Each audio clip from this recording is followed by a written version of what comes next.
Shalom, bienvenue dans ce live du 5 décembre 2021. Bonjour à tous, shalom à tous. Content de vous retrouver encore en ce dimanche, des débuts du dimanche de la fin de l'année. Alléluia de cette année qui va se terminer. Et que Dieu nous accorde sa grâce encore aujourd'hui pour recevoir sa parole qui vient de lui. Préparez-vous à recevoir l'ainsi dit l'Éternel. L'ainsi dit le Seigneur. Connectez-vous à ce live et à ces moments précieux que Dieu nous accorde dans sa grâce. Alléluia. Et connectez ce live à d'autres personnes afin qu'elles puissent bénir au moins une personne. C'est notre leitmotiv. Alléluia. Et avant de commencer, écoutons ces chants d'Exo qui dit « Descends sur nous ». Que Dieu descende sur nous par son esprit. Amen.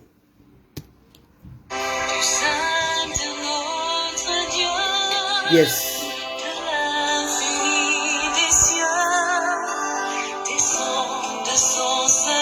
Merci Jésus.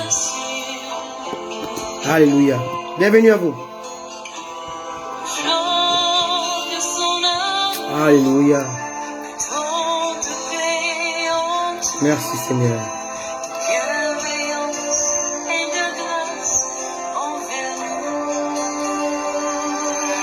Alléluia.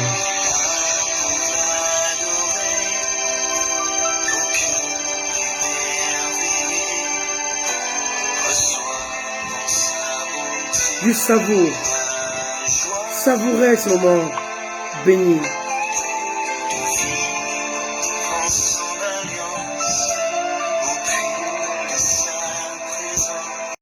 Oh Dieu, descends sur nous, Seigneur.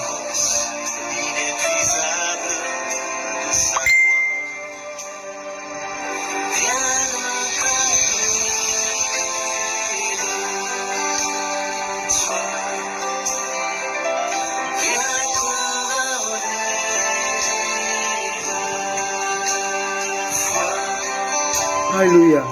Notre descend sur nous, oh Dieu. Oui, Seigneur, descends sur nous, Seigneur.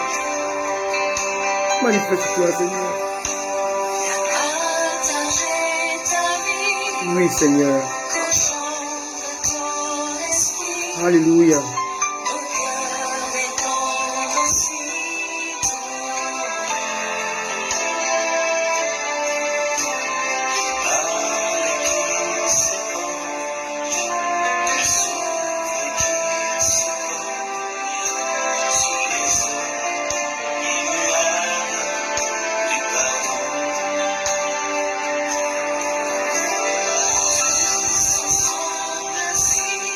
Alléluia.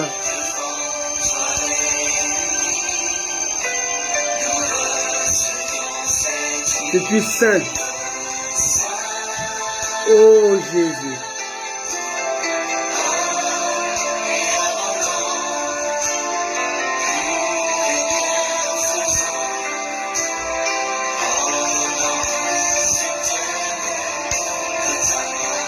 Oh Seigneur, viens nous combler, Seigneur.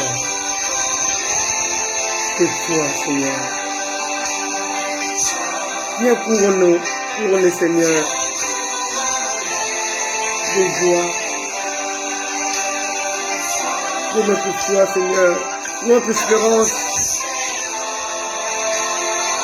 Descends sur nous, Seigneur. Oh Dieu de gloire.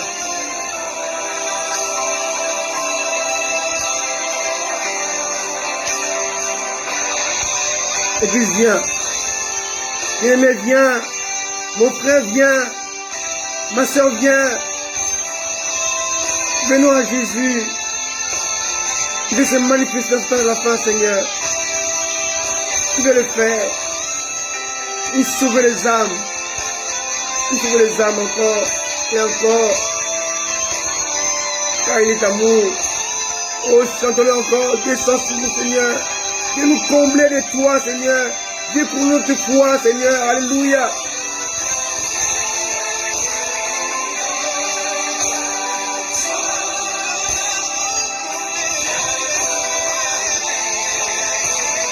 De foi. notre espérance. Descends sur nous par ton esprit. Oh Dieu d'amour, Dieu de gloire. Alléluia. Chante-le encore, chante-le.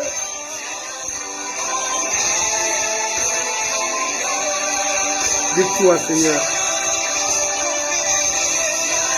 Viens couronner, Seigneur. Oh Dieu.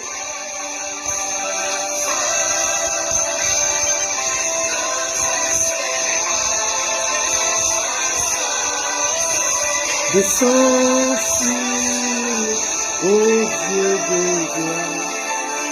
Oh Seigneur.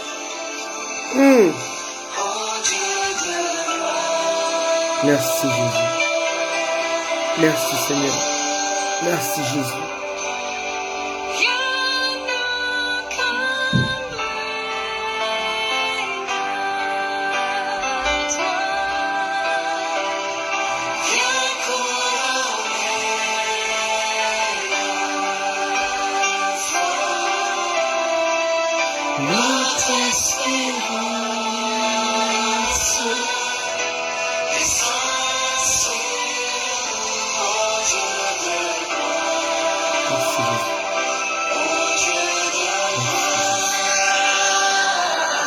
Merci Jésus.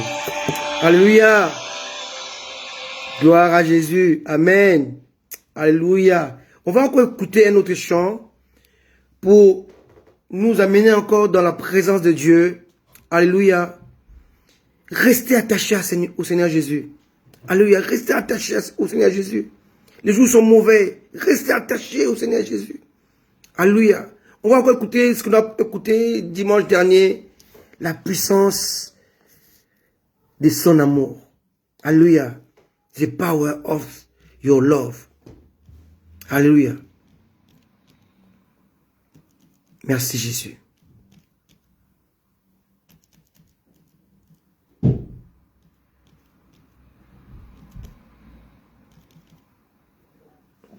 Alléluia.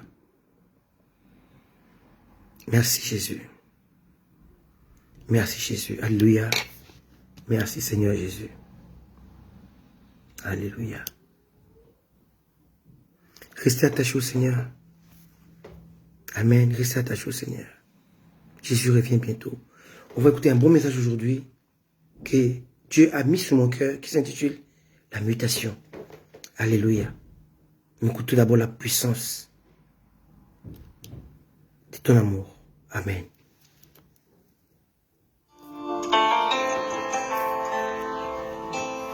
Approche-toi de l'amour de Dieu. Lord, I come to you. Let my heart be changed, renewed, Juste flowing from contemple-le. Juste savoure ces moments that I found avec le Seigneur. in you.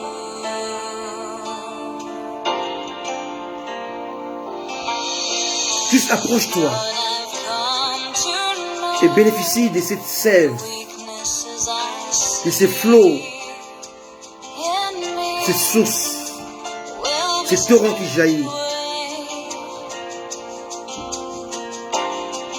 by the power of your love. Yes. Attire-moi. Hold me close, Yes. let your love surround Alléluia. me. Bring me. Draw me your side. Draw me to your Place-moi à tes côtés, Seigneur. C'est mon souci, Seigneur. C'est mon désir. as I wait, I'll rise up like the eagle, and I will soar. Je vais avoir les ailes d'aigle, Seigneur. Your spirit Alléluia. Merci, Jésus. Tu savoures ce moment. Contemple ton Dieu, mon Dieu, notre Dieu. Lord, unveil my eyes. Let me Open my eyes. Ouvre mes yeux. Laisse-moi te voir face à face, Seigneur. Oh Jésus.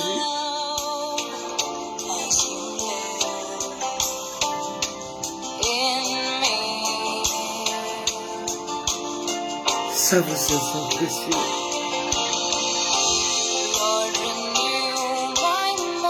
Renouvelle mon intelligence, Seigneur. Alléluia. Oh Seigneur. Oh Jésus.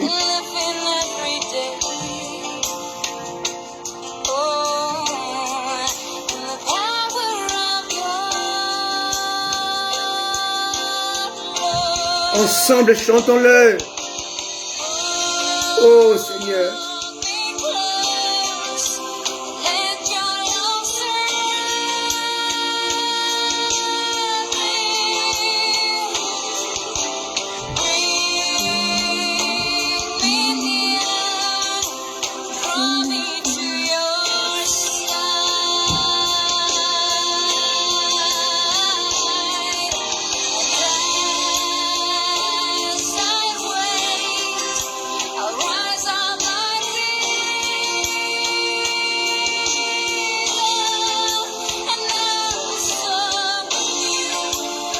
Merci Jésus. Merci Seigneur.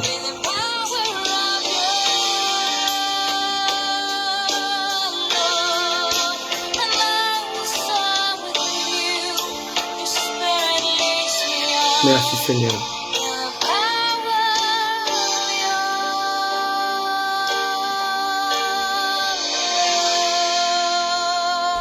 Alléluia. Cette chanson, lorsque je suis en voiture, je peux l'écouter même 20 fois. Répète, répète, répète, répète, répète.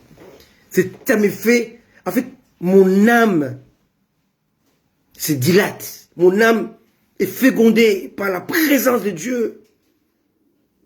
Apprenez à demeurer dans sa présence, à jouir de sa présence, Seigneur. Alléluia. Amen. Je vais d'abord m'excuser pour le retard, premièrement. Deuxièmement, je vais quand même vous signifier pourquoi. Au lieu de continuer le message sur les vêtements d'Adam, comme prévu, j'ai adopté un autre thème que j'ai intitulé, que Dieu m'a donné, qui s'appelle mutation, la mutation. Pourquoi? Bien aimé, je vais vous dire une chose. Lorsque vous servez le Seigneur, vous devez être sensible à sa voix, sensible à son orientation. Pourquoi il vous dit une chose? Pourquoi Dieu vous amène à changer de cap? Je reviendrai sur les vêtements d'Adam. C'est vrai. Mais pourquoi aujourd'hui j'ai adopté la mutation? Parce que le Seigneur a insisté cela dans mon cœur, dans mon esprit, pardon. Et je vais vous dire pourquoi. Si vous lisez dans 1 Samuel chapitre 24, vous allez voir que Dieu avait livré Saül à David. 1 Samuel 24. David avait la possibilité de les tuer et de s'accaparer du trône. Mais auparavant, David a été un roi. Alors que Saül était encore roi. Mais c'était un roi sans trône, sans règne. Un roi, entre guillemets, fictif. Un roi qui ne régnait pas. Un roi qui fut obligé de servir le roi déchu. David savait que Saül était banni, déchu, rejeté par Dieu. Il le savait. Mais bien aimé, tu devez savoir que Dieu met devant toi la vie et la mort. Il te dit d'exploiter, d'utiliser libre arbitre, le jugement qu'il a placé en toi dans ta conscience. Dieu voulait offrir à David l'effectivité de la royauté, dans le royaume avec le trône, le royaume avec la gestion, le royaume avec le règne. Mais Dieu voulait tester le cœur de David. Est-ce que David avait un cœur miséricordieux? Est-ce que David voulait se venger? Ou David était prêt à attendre le temps de Dieu? Dieu a livré Saül à David pour voir si David avait le cœur comme Dieu. un cœur miséricordieux, pour voir si David était sensible à la voix de Dieu, aux intérêts de Dieu. Je veux voir si David était prêt à régner à tout prix. Aujourd'hui, les chrétiens d'aujourd'hui, les serviteurs d'aujourd'hui, ils sont prêts à tuer la paix, leur mentor, pour régner à la place. David ne l'a pas fait. David savait que Saül n'était plus loin de Dieu, il le savait. Mais David l'a appelé loin de Dieu jusqu'à sa mort. Sa perception de la vie, de la royauté, sa perception de Dieu l'a empêché de commettre l'irréparable. Sa sensibilité. Aujourd'hui, les chrétiens, les hommes de Dieu, les femmes de Dieu ont perdu la sensibilité de Dieu. Ils sont mécaniques. Ils veulent à tout prix régner, marquer leur époque. Ils veulent à tout prix avoir la renommée. Ça, David ne l'a pas fait. David a attendu le temps de Dieu. David était flexible. Beaucoup d'hommes de Dieu aujourd'hui font des lives. Ils écrivent contre Bénin. Ils appellent faux serviteurs, francs-maçons et qu'est-ce que j'ai encore. Ils font des vidéos contre cet homme. Mais cet homme que vous parlez, Bénin, il a ses défauts, c'est vrai. Mais c'est l'un des hommes les plus simples, les plus humbles de toute la terre. Il est flexible. Il connaît le temps de Dieu. Si Dieu dit à un enfant de 15 ans, de 10 ans de lui imposer les mains, il va se mettre à genoux. Il va se laisser faire. Alléluia. Il est simple de cœur. Il est prêt à défendre la parole de Dieu contre les satanistes et contre sa réputation. Alléluia. Il s'en moque s'il doit perdre tout le monde, mais il se défend. Il s'est défendu le jour où un certain pasteur, Joel Austin, a déclaré qu'on peut être sauvé sans Jésus. Béni est passé devant tous les hommes de Dieu des États-Unis. Il a pris les risques. Il est passé aux télévisions pour dire que cet évangile n'est pas de Dieu, il est diabolique. Il a défié l'homme qui a la plus grande église du monde. L'église la plus chère du monde, pardon. Il a défendu son Dieu contre les vents et marées. C'est bien de l'insulter, c'est bien de les qualifier des satanistes, mais est-ce que vous êtes prêts à le faire? Êtes-vous prêts à le faire? Et lui le fait.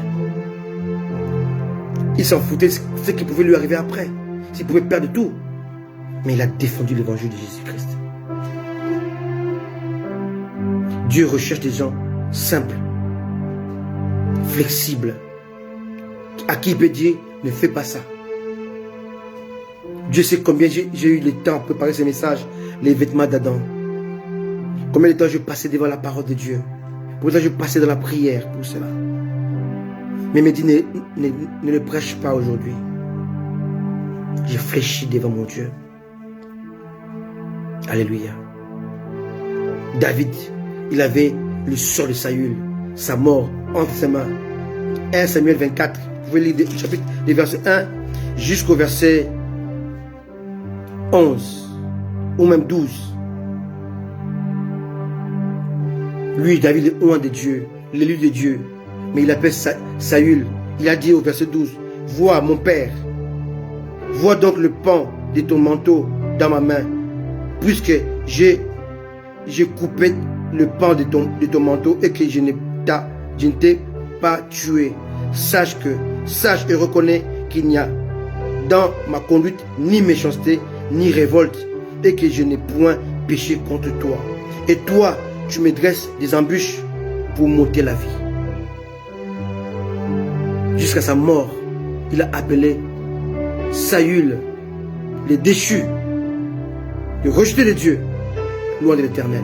Et celle qui vient avec la nouvelle pour dire que j'ai tué Saül, je l'ai achevé. David l'a tué. il a fait un cantique pour dire que Saül était loin de Dieu. Avec Jonathan, son ami, son fils.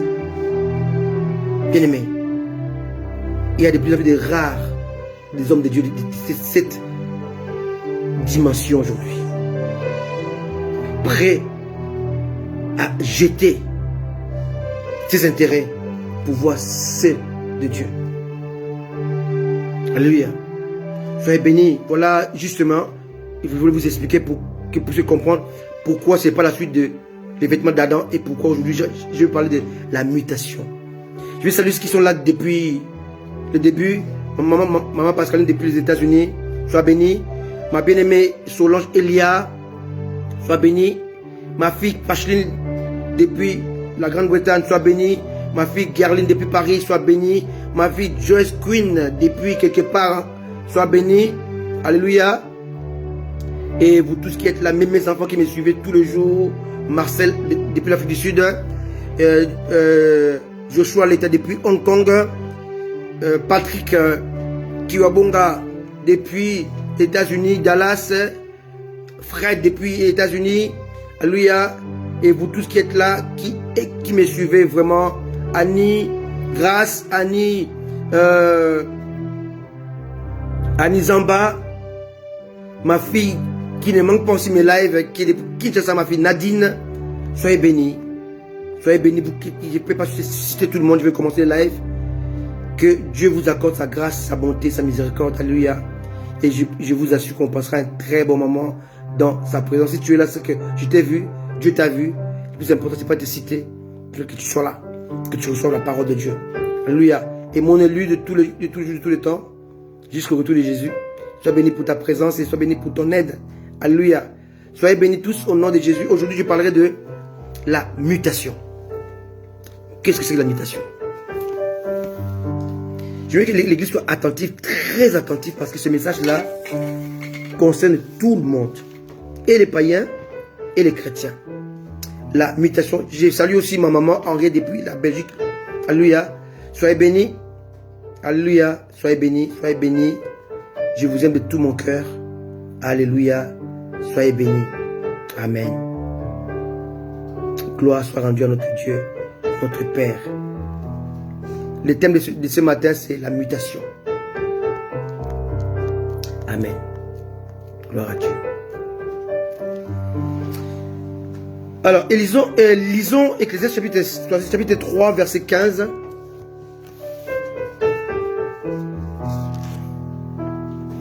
Ecclésiaste chapitre 3, verset 15. Dit ceci. Ce qui est a déjà été. Ce qui sera a déjà été. Et Dieu ramène ce qui est passé. J'ai encore vu sous le soleil qu'au lieu établi, pour juger, il y a de la méchanceté. Et qu'au lieu établi pour la justice, il y a de la méchanceté. Alléluia.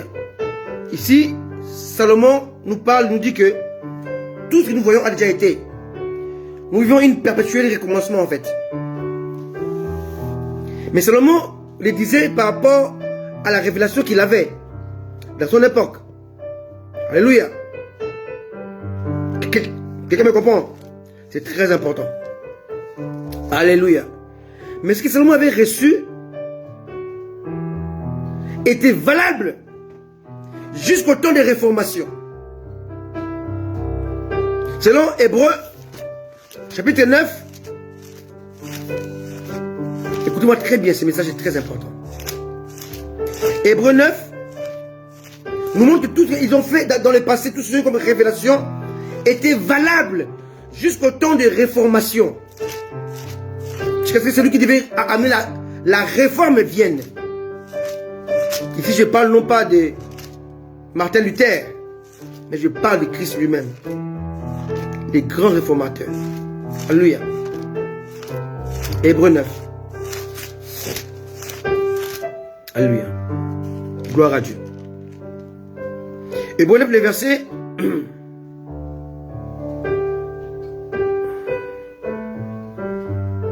8 à 9. Le Saint-Esprit montrait par là que le chemin du lieu saint n'était pas encore ouvert tant que le premier tabernacle subsistait. Verset 9. C'est un symbole pour le temps présent. Il signifie que les dons et les sacrifices présentés ne peuvent rendre parfait sous le rapport de la conscience. C'est lui qui rend ses cultes. Verset 10. Ils étaient avec les aliments, les boissons et les diverses ablutions, des ordonnances, donc des ordres, charnels imposés seulement jusqu'à une époque de réformation. Donc, Ecclésiaste chapitre 3, verset 15, était valable jusqu'à l'apparition de Jésus. Après l'apparition de Jésus, qui est le Messie, le Rédempteur, tout ce qui était écrit ne pouvait pas devenir ou être une perpétuel recommencement. Tu vois très bien. Parce qu'on va voir aujourd'hui que Jésus, dans ses déclarations, il va dire des choses qui vont montrer que Salomon était limité dans sa conscience, dans sa sagesse. Lui parle d'un lion mort, d'un chien vivant qui soit... Pardon, excusez-moi. Salomon va parler, va dire, un chien vivant est plus important qu'un lion mort. Mais Jésus va dire, il dit, Dieu d'Abraham, d'Isaac et de Jacob. Il dit que Dieu n'est pas un Dieu de vivant, mais de mort. Donc, en fait, Abraham, Isaac, Jacob ne sont pas morts. Et Jésus va déclarer qu'il y aura des choses qui ne seront pas des choses qui furent ou la chose qui fut. Non.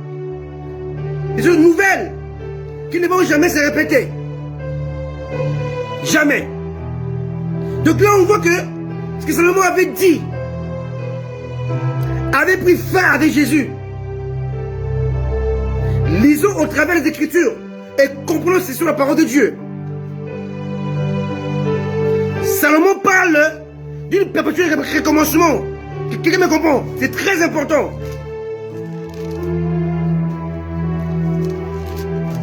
Ecclésiaste chapitre 3, verset 15. Ce qui est a déjà été. Et ce qui sera a déjà été. Et Dieu ramène ce qui est passé. Mais il y a un temps qui arrive où Dieu ramènera ou amènera l'inédit. Ce qui n'a jamais été avant. Ça va devenir et ne sera jamais après. Jesus. Est-ce que je parle à quelqu'un aujourd'hui? Jésus a dit, il y aura des choses qui vont arriver une seule fois, qui ne vont jamais se répéter de demain après demain. Et c'est écrit dans vos Bibles, dans nos Bibles, où le futur va amener un présent qui ne sera plus jamais futur dans le futur.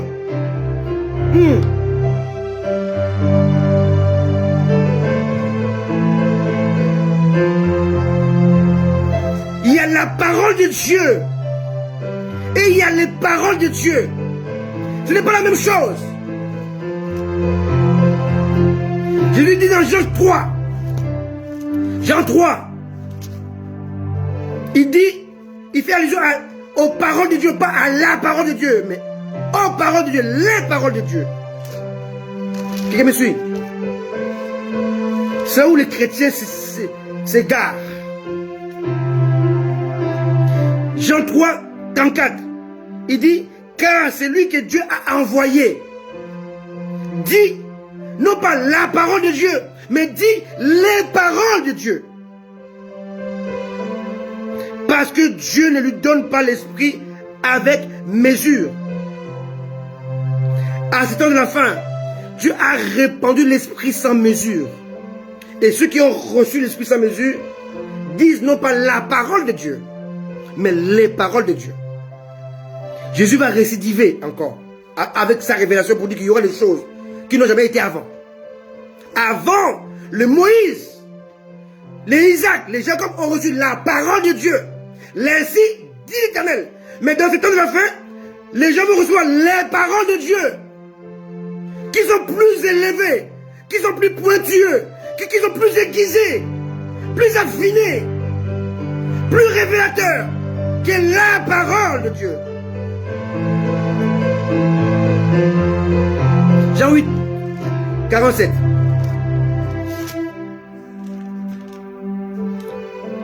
Jean 8, 47. Celui qui est de Dieu écoute les paroles de Dieu. Vous n'écoutez pas parce que vous n'êtes pas de Dieu. Ici n'est pas question de la parole de Dieu, mais les paroles de Dieu. Les paroles qui contiennent la révélation qui transforme. Je vous prêche les paroles de Dieu. Je vous enseigne les paroles de Dieu. Parce que Dieu a jugé pour me donner l'esprit sans mesure. J'écoute les paroles de Dieu. Voilà pourquoi j'ai changé de thème. J'ai amené ce thème que je devais prêcher aujourd'hui. Je l'ai remplacé par un autre thème que Dieu m'a donné qui s'appelle la mutation. Alors on va voir les choses qui n'ont jamais été arrivées avant Jésus. Lisons Matthieu 24, verset 15. Ça n'a jamais été. Parce qu'il y a eu 2 temples. Il y aura un 3e temple de Jérusalem. Avant le retour de Jésus, il y aura 3 temples. 1er, 2e, 3e. Et Matthieu 24 nous le dit clairement. Matthieu 24, 15. C'est pourquoi, lorsque vous verrez l'abomination de la désolation dont a parlé le prophète Daniel, établi en lieu saint, qui est celui qui lit, fasse attention. Le lieu saint, c'est le temple. Quelqu'un me suit? Il y a eu 2 temples avant Jésus-Christ. Jésus, quand il est arrivé, il a trouvé le 2e temple. Le premier temple a été construit par Salomon. On l'appelle aussi le temple de Salomon. Ça a été construit, le début des travaux, c'était en 966. La fin des travaux, c'était en 959. En tout, ça avait 7 ans de travaux. Par Salomon. Le jour de la dédicace du temple, il y avait 120 sacrificateurs. Comparé, il y avait aussi 120 disciples de la chambre haute. Ce qui a été, a déjà été. Là, on est d'accord. Quelqu'un me comprend? 120 sacrificateurs dans le temple de Salomon, 120 disciples dans la chambre haute. Ce qui a été est revenu. Éternel recommencement. Mais il y aura un changement. Mais dans ce temple-là, il n'a jamais eu l'abomination de la désolation. Jamais. C'est quoi l'abomination de la désolation? L'abomination de la désolation, c'est l'antichrist, il va s'asseoir dans le temple et dit: je suis Dieu. Adorez-moi. Ça n'a jamais été dans le temple de Salomon, construit en 966 à 959, 7 ans. Ce temple a été détruit en 586 avant Jésus-Christ par un homme qui s'appelle Nabuzaradan, qui était général de l'armée babylonienne. Il a été investi par Nabucodonosor. Deuxième temple a été construit en 536, 37 selon les versions, selon les érudits. De 536, a commencé les premiers temples. On a commencé les fondements du temple, du deuxième temple. On a commencé de 36 à 30. Donc pendant 4 ans, les travaux s'arrêtent et s'arrêtent pendant 10 ans. De 530 à 520, pas de travaux. Donc ça fait 14 ans de non-travaux. Pardon, 10 ans de non-travaux. De 536 à 530, on a arrêté les travaux. Et l'arrêt a duré 10 ans. Quelqu'un me comprend? C'est très important. Ça, c'est le deuxième temple. On appelle ça aussi temple d'Esdras ou temple des Zorobabel. Et on a repris les travaux de 520 à 516. Les travaux sont finis. Ça a duré 4 ans. Mais dans les 4 ans de travaux accélérés, il y avait 4 ans avant l'arrêt des travaux. Donc si on peut comparer, ça fait à peu près 8 ans. Mais 4 ans de travaux accélérés d'un coup. Et dans ce temple-là, il n'y a pas eu l'abomination de la désolation. Donc ce que Jésus dit ici dans Matthieu 24, verset 15, c'est l'inédit. C'est quelque chose qui n'a jamais été avant. Quelqu'un me comprend? Ça, on appelle ça temple de Zorobabel, temple de Salomon, et d'Esdras, ou bien temple de Hérode. Parce que Hérode l'a embelli. Il a construit le mur. Entre autres, le mur de lamentation aujourd'hui, que vous voyez. Ce mur de lamentation a été construit par Hérode, pas par Esdras, pas par Zorobabel. Donc, il n'y a rien de spirituel dedans. Il n'y a rien de spirituel. Vous allez en Israël, vous posez devant un mur qui n'était pas construit par Dieu. Ne pas un impie. Oh Dieu. Est-ce que vous comprenez? Ils ont tout détruit sauf ces murs-là.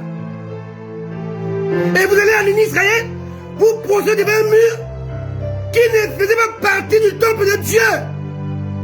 Vous êtes dans l'idolâtrie. Quelqu'un me comprend? Le mur de lamentation est un mur qui ne faisait pas partie du temple d'Esdras, des Zorobabel. C'est un mur qui était construit par Hérode l'impie. Hérode était iduméen. Hérode était descendant, non pas de Jacob, mais d'Ésaü. Ésaü. Donc quand vous allez en Israël, vous adorez une idole. Vous mettez vos requêtes dans un endroit que Dieu ne reconnaît pas. Hey, Jesus!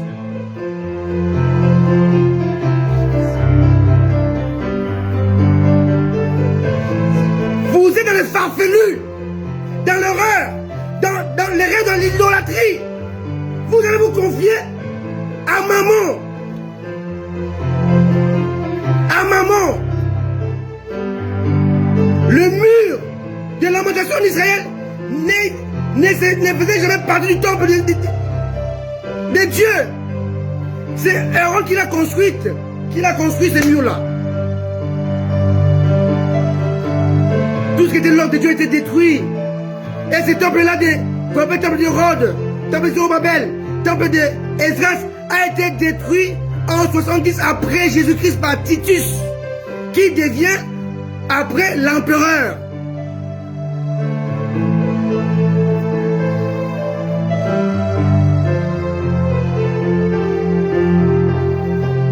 Lisons comme Matthieu 24, verset 21.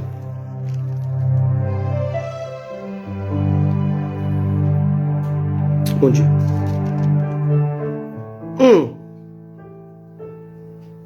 Car alors, la détresse sera si grande qu'il n'y en a point eu de pareil depuis le commencement du monde jusqu'à présent, et qu'il n'y en aura jamais.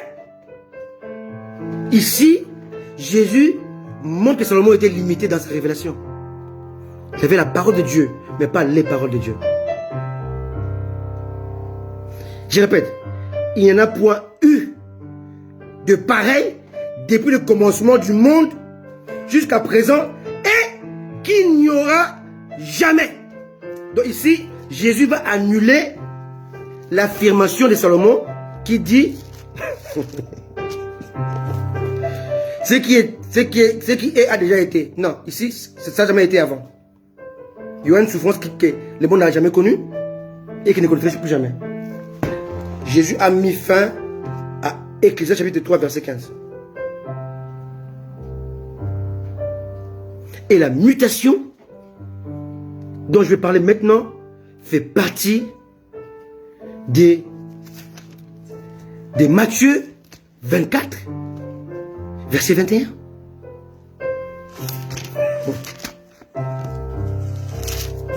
Matthieu 24, verset 21, va nous parler de ce qui va arriver dans le monde qui n'a jamais été et qui ne l'aura plus jamais.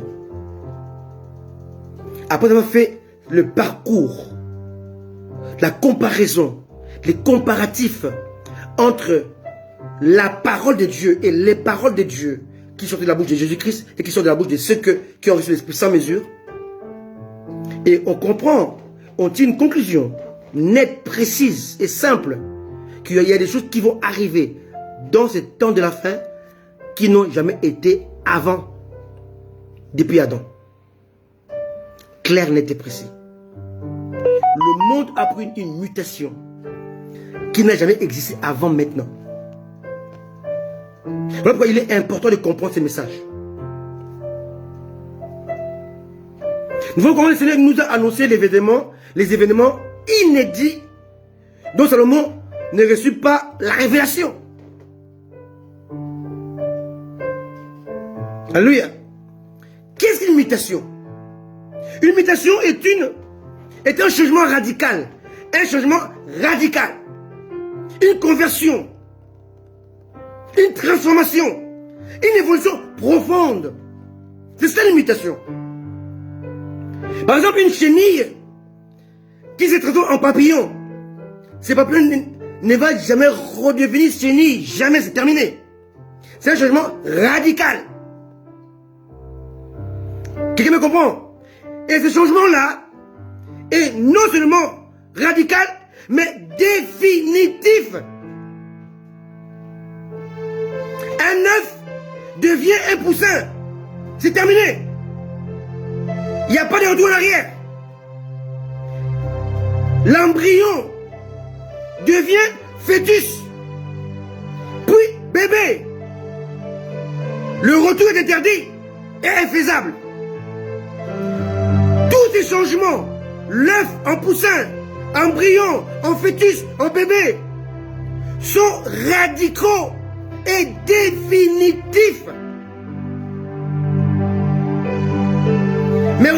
Mais retenez ceci, l'embryon et le fœtus se développent en secret, dans l'inconnu, dans le caché, dans un endroit que l'œil ne peut pas voir. Mais l'enfant formé se développe en public, dans la vie de tout le monde. Mais pas l'embryon, pas le fœtus. Alléluia.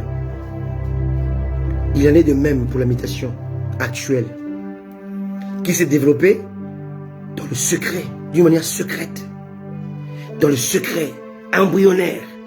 Mais maintenant, elle est prête, elle va être présentée au monde séculier, d'une manière officielle et publique. Préparons-nous, Église, à affronter tous ces plans diaboliques mis en place dans le secret et dans le domaine occulte. C'est très important. La mutation, une évolution planifiée mais occultée. Sauf les initiés qui connaissaient cela. Bien aimé, si vous suivez le monde, l'histoire du monde, vous allez voir que avant ce qui va arriver en 2022 là, tout de suite là, dans un mois, on nous préparait déjà en avance à voir cette mutation, à comprendre cette mutation là. On a commencé par étudier Hollywood. Hollywood nous a produit plusieurs films. Je vais en citer que 3. Plusieurs films qui parlent de la mutation. Premièrement, on a parlé de ce qu'on appelle X-Men. X-Men, des gens qui ont le super pouvoir, qui peuvent se déplacer à la vitesse de la lumière et qui font des choses incroyables. Deuxièmement, on a parlé des films Avatar. Troisièmement, on a parlé des films Matrix. Tous ces films font allusion aux mutants. Aux mutants. Le mot mutant vient de mutation. Des êtres ayant des forces incroyables et incontrôlables. Et si vous comprenez aussi, on a eu le Covid. Le Covid, on a trouvé son origine, sa source. Mais le Covid maintenant mute. Il devient un virus mutant. Et quand il devient mutant, il devient incontrôlable et incontrôlé. Il y a la troisième vague qui arrive là, en décembre. Et la troisième vague n'a rien à voir avec la première vague, la deuxième vague. C'est une vague mutante. Mutante.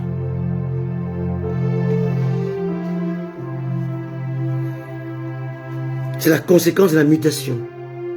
Le monde a pris une mutation incroyable. Le monde a pris une vitesse à 360 degrés. Que l'homme qui n'a pas reçu les paroles de Dieu, l'homme qui ne dit pas les paroles de Dieu, ne peut ni saisir, ni comprendre, ni maîtriser. Mon thème, la mutation. Le Seigneur veut que je vous en parle. Parce que ça arrive d'ici début 2022. Alléluia. Pourquoi il était important d'en parler. Alors si on parle de Covid, on ne peut pas parler des réseaux sociaux. Les réseaux sociaux, Facebook, WhatsApp, Instagram, a toujours été des outils diaboliques. Mais pendant un moment, les chrétiens en ont profité, y compris moi. La preuve, je vous prêche via Facebook. Mais il y a un temps qui arrive, dans 1 mois, 2 mois, 3 mois, 4 mois, 5 mois, 6 mois, où les chrétiens seront obligés d'adhérer, d'épouser les conditions de Facebook, de WhatsApp, d'Instagram, pour prêcher le vrai Jésus. Je pèse mes mots. Je pèse mes mots. Pourquoi? Parce que ces réseaux sociaux sont en train de muter. De muter. De muter. De muter. La preuve, ces réseaux, Facebook, WhatsApp, Instagram, sont en train de muter vers ce qu'on appelle méta. Facebook devient méta. Que veut dire méta?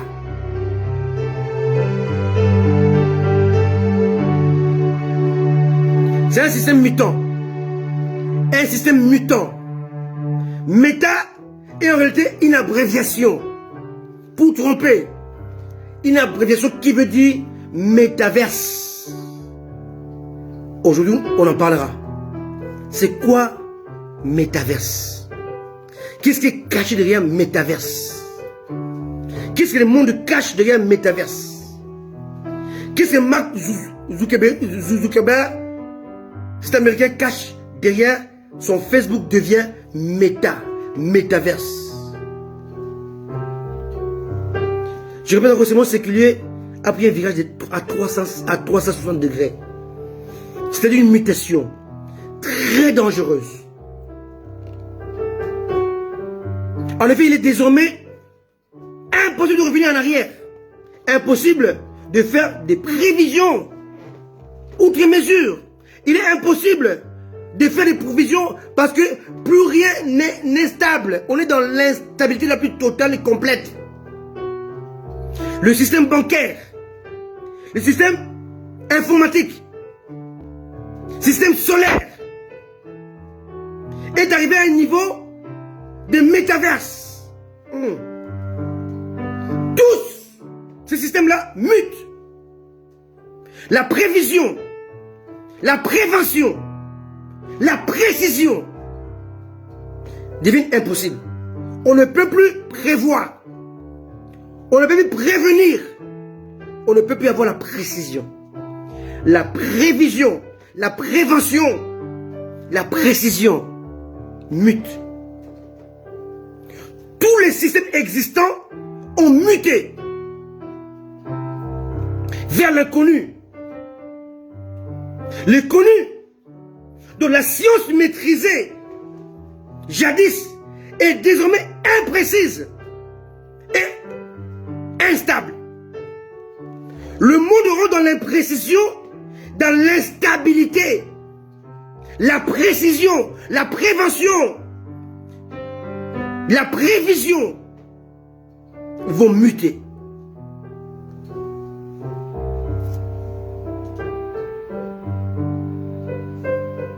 Parlons de la jeunesse mondiale.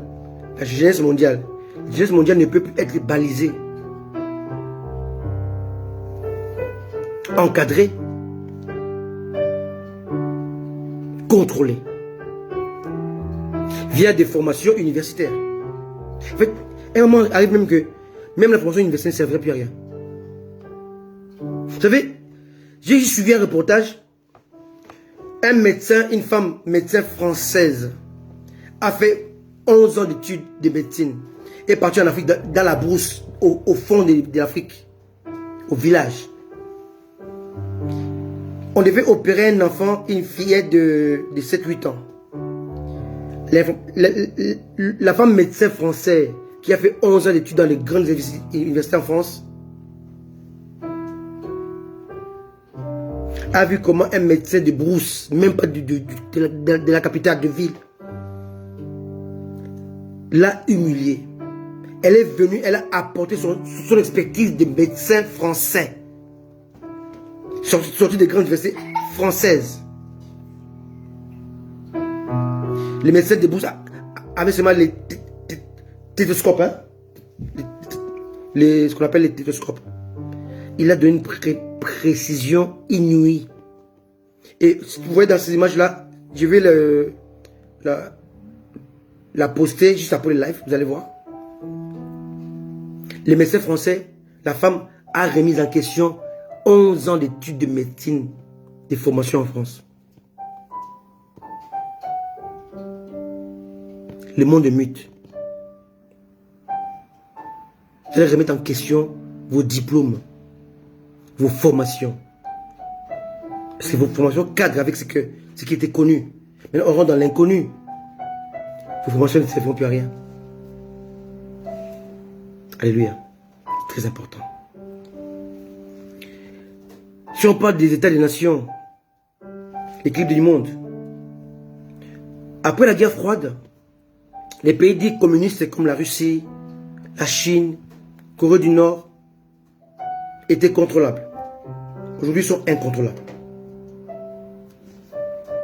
Les pays autrefois maîtrisés par l'Occident, comme l'Inde, l'Iran, le Pakistan, l'Afghanistan, ne le sont plus. Maintenant, ces pays-là échappent au contrôle occidental. Le bloc occidental et le bloc communiste ne contrôlent plus rien. Si vous allez au Mali, actuellement, je vous parle cette semaine, ils sont prêts maintenant à installer la base militaire russe. Ce qui était impossible il y a 5 ans, il y a 10 ans. C'est les Français qui contrôlaient ça. Maintenant, c'est Mali va devenir russe, contrôlé par la Russie. Et la guerre va encore répondre, la guerre froide. Vous comprenez par là que on ne peut plus contrôler quoi que ce soit. On est dans l'incertitude totale. Mais quelles sont les conséquences de toutes ces mutations? Toutes ces mutations ont pour un but de contrôler le monde, de manipuler les gens, aveuglés par le diable et de les soumettre au dictat de l'Antichrist. C'est le but. Première. Quelqu'un me comprend? C'est très important. Bien entendu, bien aimé, toutes ces mutations convergent vers une soumission imposée. Alors que pour le Seigneur, la soumission est volontaire et non imposée. Mais le monde arrive dans une soumission imposée, planifiée. Mais le diable et sa cohorte veulent nous imposer la soumission, et cela au travers d'une dictature imposée. Nulle personne n'aurait plus le droit d'avoir le libre choix, car Satan se prépare à imposer la marque de la bête. Choix imposé. Il est presque l'heure, je vais finir. Mais je suis que au balbutiement de ces messages. Qu'au début, la mutation. Tout à l'heure, je parlais de métaverse. Qu'est-ce que métaverse veut dire? Le métaverse est un système imposé par des génies diaboliques, informatiques diaboliques, dans les réseaux sociaux. Appelé métaverse. D'accord? Alors la métaverse, c'est quoi? C'est certes une évolution, une prouesse technologique. Cependant, il cache un plan machiavélique et satanique la plus atroce que le monde n'ait jamais connu. On est ici dans la compréhension de la prophétie de Jésus. Ce qui va arriver n'a jamais existé avant. Et ne sera plus aussi après, ça n'y aura plus jamais. Mais qu'est-ce que la métaverse là, ou le métaverse va avoir comme conséquence? La conséquence de ce système qu'on appelle méta, Facebook devient méta ou métaverse, a pour un seul but d'empêcher l'homme de penser par lui-même. Or, si vous voyez, au commencement était la parole, mais la parole est une conséquence de la pensée. Avant de parler, Dieu a pensé. Si la parole est à l'origine de toute création, la pensée est la maîtresse de la parole et la source de la parole. Très bien comprendre. Dieu a pensé avant de parler, avant de créer. Donc la pensée est l'origine de la parole. My goodness. Maintenant, Satan veut influencer non pas la parole, mais la source de la parole, de la pensée. Je ne sais pas si vous comprenez. Le but de méta ou métaverse est d'influencer notre pensée. Satan veut que l'homme ne pense plus par lui-même, mais après avoir une pensée imposée, infiltrée, une pensée injectée. Hey Jesus! Donc méta va changer tous les systèmes connus, prévus, établis. Voilà pourquoi je parle il y aura plus de précision, prévention. Alléluia. C'est très important. Quelqu'un me comprend? C'est très important. Alléluia. Alléluia. C'est très important, bien-aimé. Oh Jésus, aide-nous à comprendre ce message. Il y aura 3 choses qui vont disparaître. La prévision, la prévention et la précision.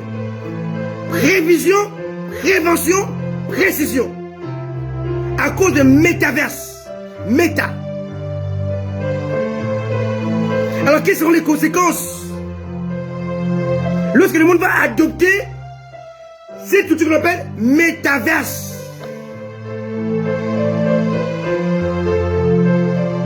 Le libre arbitre va disparaître. Je dis bien, le libre arbitre va disparaître. Tu vas penser, tu vas penser par toi-même, mais tu ne penses pas par toi-même. Tu as une pensée éjectée, injectée, imposée, filtrée, infiltrée. Les gens auront une pensée télécommandée, une pensée téléguidée, une pensée planifiée, une pensée gérée par de nouveaux maîtres du monde séculier. Bien-aimé, métaverse va changer notre système de pensée. On aura ce qu'on appelle la pensée unique.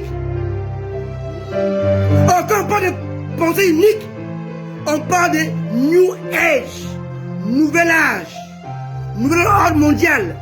La pensée unique, bien-aimé. Ce message, vous ne l'écouterez nulle part. Nulle part. Pour prêcher ce message, il faut avoir l'esprit de Dieu sans mesure. Il faut dire les paroles de Dieu.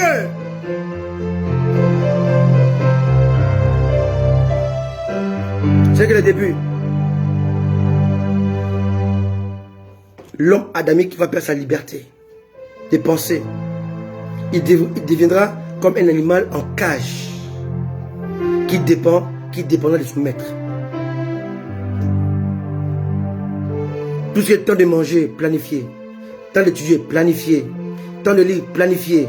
Penser, imposer, injecter, trafiquer, planifier, télécommander.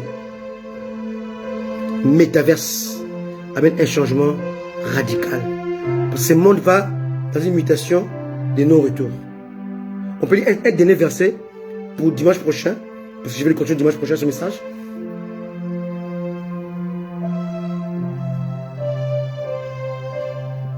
Toujours dans Matthieu 24, verset 29. Jésus dit, aussitôt après ces jours, quel jour? Jour terrible. Ces jours-là commencent là, tout de suite là. Après ces jours de détresse, le soleil s'obscurcira, la lune donnera plus sa lumière, les étoiles tomberont du ciel et les puissants des cieux seront ébranlés. On va du mal vers le pire. On va vivre des choses que Adam n'a pas vécues, qu'Abraham n'a pas vécues, que Noé n'a pas vécues, que David n'a pas vécu, que personne n'a vécu avant nous. Ecclésiaste chapitre 3, verset 15 va disparaître. Ce qui est adjecté, non, ce ne sera plus ça. Ce sera de l'inédit, du nouveau. La seule chose qui peut nous sauver, ce sera l'enlèvement. C'est ça, une détresse, à tel point que je donne un dernier verset, pour ceux qui ne sont pas enlevés, vous allez vivre ça. Apocalypse chapitre 6.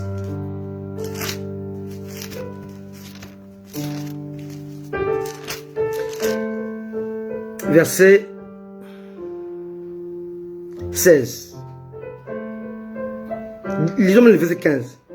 Les rois de la terre, les grands, les chefs militaires, les riches, les puissants et tous les esclaves et les hommes libres se cachèrent dans les cavernes et dans les rochers des montagnes. 16. Ils disaient aux montagnes, aux rochers, tombez sur nous et cachez-nous devant la face de celui qui est assis sur le trône et devant la colère de l'agneau. Car le grand jour de sa colère est venu, qui peut subsister. Toi qui me suis, tu as besoin de ce message. La mutation. Pour comprendre l'avenir. Qu'est-ce qui t'attend? Qu'est-ce qui nous attend? Notre seule source de salut contre ces choses-là, c'est l'enlèvement. Oh, l'enlèvement qui n'échappera pas. C'était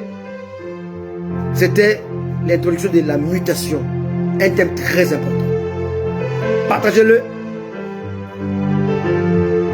dans le groupe, à vos amis. Dimanche prochain, c'est la suite. Que Dieu nous aide à comprendre ce message. La mutation. Ce monde mute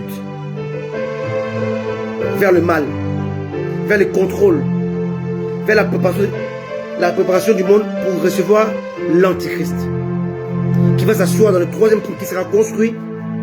Il va dire, je suis Dieu. Es-tu prêt? Es-tu prêt? Jésus revient bientôt. Prépare-toi à l'enlèvement. Ce sera ton seule source de salut. La mutation va commencer le 1er janvier 2022. Le monde ne sera plus jamais pareil.